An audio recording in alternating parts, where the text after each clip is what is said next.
like she had in her heart. From the time she was 15 to the age of 27, she went to up to 4 auditions a day, every week, month after month, even year after year, with no success. Nothing substantial, just limited roles, a commercial here and there. She calculated during those 12 years, she had been told no over 1,000 times. You're not what we're looking for. There's not a role for you. This is not your strength. All this disappointment, this rejection. Most people would have gotten stuck on one of those no's, but not Janine. Her attitude was, that's just another no out of the way. Now I'm closer to my yes. She kept pursuing what God placed in her heart. And one day, when she had just a few dollars to her name, she didn't know what she was going to do next. The main producer from a major network called. He said, we are starting a brand new primetime drama. We think you would be the perfect lead actress. We're going to call it Northern Exposure. That show was a huge hit. It was that big break that launched her career. But she had to go through 1,000 no's to get to that one yes. You may struggle with an addiction, a bad habit. You think, Joel, I have tried 1,000 times to break this. I'm asking you to try one more time. How do you know the next time is not going to be your yes? You can't let the no's discourage you. Don't let the closed doors convince you to give up, that it's never going to happen. Most likely, we won't have to go through 1,000 no's like Janine. My question is, are you willing to go through a dozen? Will you keep trying if 5 banks turn you down? Will you stay in faith if the medical report is not good 3 times?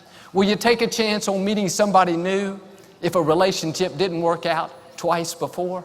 If you're going to keep moving forward, you have to keep this on the forefront of your mind. Yes is in my future.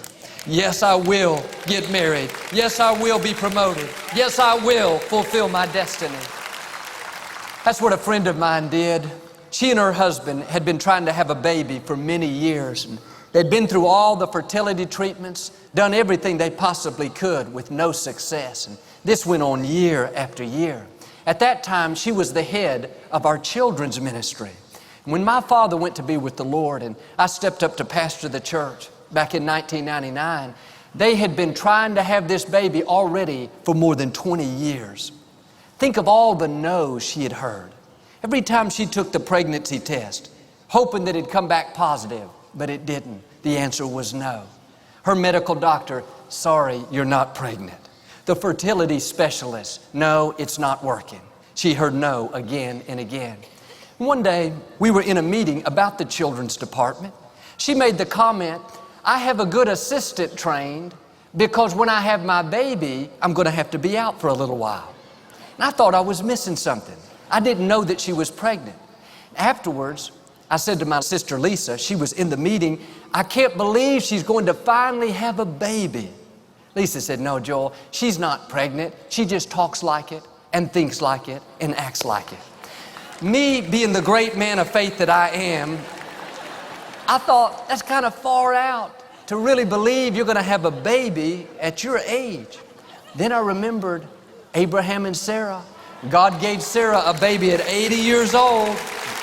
If God could do it for Sarah, He could do it for my friend. The good thing about having a baby at that age is when they're teenagers, you won't remember it. She didn't let the no's discourage her. 29 years later, she went to the doctor for a routine checkup. He said, congratulations, you're pregnant. You're not going to have one baby, you're going to have twins. They had a double portion. God had the yes she needed, but it was 29 years down the road. Most people won't go through that many no's to get to their yes. Not because they're not determined enough, but they don't really believe that yes is there. They've heard the no's so long, it's convinced them that's the way it's always going to be. No, God wouldn't have put the dream in your heart. He wouldn't have given you that promise if He didn't already have a plan to bring it to pass. God already has a baby in your future, promotion in your future, healing in your future, the right person in your future. My question is, will you stay in faith and not let your no's talk you out of your yeses. I've learned we have to go through the no's. I wish I could tell you if you prayed hard enough, if you came to church enough, if you stayed in faith, then you wouldn't have any closed doors. You wouldn't have to go through any no's. You would never have a setback.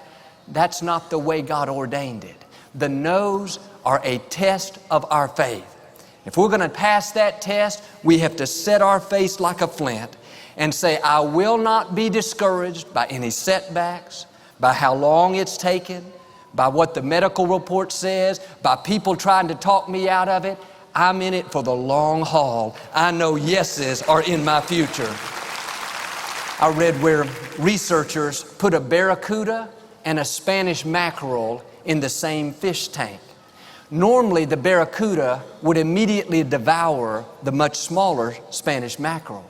But in this experiment, the researchers put an invisible glass partition between the two fish.